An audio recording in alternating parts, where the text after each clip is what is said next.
As we've been reporting for the past few weeks, wildfire season is here. In California alone, fires have already burned more acres than at this time last year. Sonoma County, north of San Francisco, where wine vineyards dot the landscape and tourism is a billion-dollar industry, wildfires are now part of daily life. Stephanie Sy is back now with how it affects certain groups who's worse than others, part of our Race Matters series. The Tubbs Fire in 2017, the Kincade in 2019, and last year's Glass Fire, which forced tens of thousands of evacuations in the midst of the pandemic. Worsening wildfires in California's wine country seem to burn houses and hovels indiscriminately. But advocates say the workers who toil in fields to produce some of the world's most expensive wines in the shadow of multi-million-dollar homes risk losing much more. As humans, we deserve to be treated as equals. Maria Salinas was a farm worker in Sonoma County for years. Now she advocates for the thousands of indigenous Mexican and Central American people living in the region, populations who may find themselves especially vulnerable during wildfire season. For example, they may not understand emergency alerts and evacuation orders. When there are natural disasters, the announcements don't get to this community because they're only in English or Spanish. Spanish is not understood by many of the indigenous Mexican and Central American workers in the region. And even if they did speak it, a statewide audit after the 2017 fires revealed the county only sent emergency warnings in English. That has since changed. In recent years, Salinas and other organizers have made direct contact with indigenous community members to make sure people know fires are approaching. On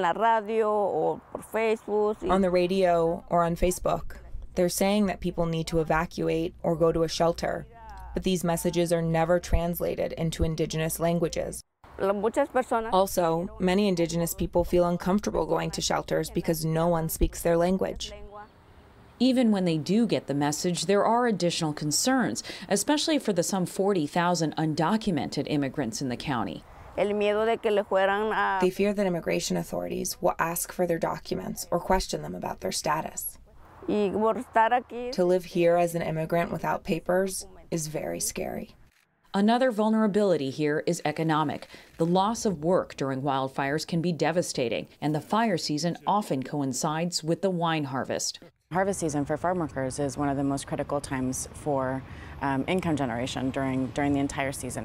Alegria de la Cruz is the director of the Office of Equity for Sonoma County, which was created after it became apparent that last year's dual pandemic and wildfire crises had an outsized impact on Latino, undocumented, and indigenous people.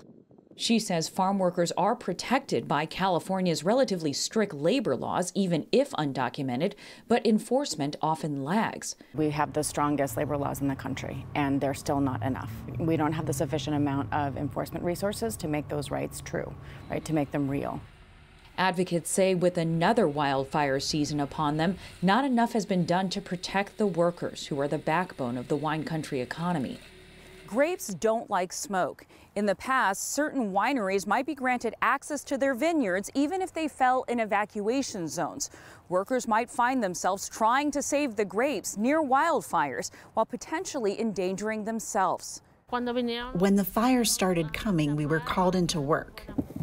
Annabelle Garcia has been a farm worker in Sonoma for 20 years. She came face to face with wildfire in 2017. They sent messages to the whole group who were responsible for harvesting grapes, so we had to go. We had red eyes and itchy throats from the smoke. It sounds like you were working in an evacuation zone. Did you know that you were working in an evacuation zone? All we knew was that we were being called into work. We didn't have another option because during the harvest, this is our only income that we use to pay rent and our bills. Were you getting paid extra? No. You only receive a check for the hours that you've worked during emergencies like this. In recent months, Garcia worked with the local nonprofit North Bay Jobs with Justice to survey dozens of farm workers about their experiences during wildfires. They came up with 5 demands to mitigate the impacts of the disasters on low-wage workers in Sonoma County. multilingual messaging, disaster insurance, community safety observers, premium hazard pay, and clean bathrooms and water. But Carissa Cruz, president of the Sonoma County Wine Growers, says there are adequate protections for workers, and the fires also put growers in a difficult spot. So when you talk about actual harvest, if our growers don't harvest a grape, it's not that they are missing a couple of weeks where they didn't get to work as the farmer, it's that they have zero income. Zero. One estimate shows wine companies suffered losses as high as $3.7 billion during last year's wildfire season. The farmers can get through a few years of dealing with the financial impact, and then they lose the ranch. And at some point, there is that breaking point that, you know, really impacts agriculture and potentially makes our family farming community not be a family farming community. But whether it's the growers or government, Annabelle Garcia wants to see more resources put towards worker safety and economic security. Those who drink wine have no idea what it takes to make the wine, from planting to harvest. We don't have any kind of support. And she believes the country's farm workers have earned it. For the PBS NewsHour, I'm Stephanie Tsai in Sonoma County, California.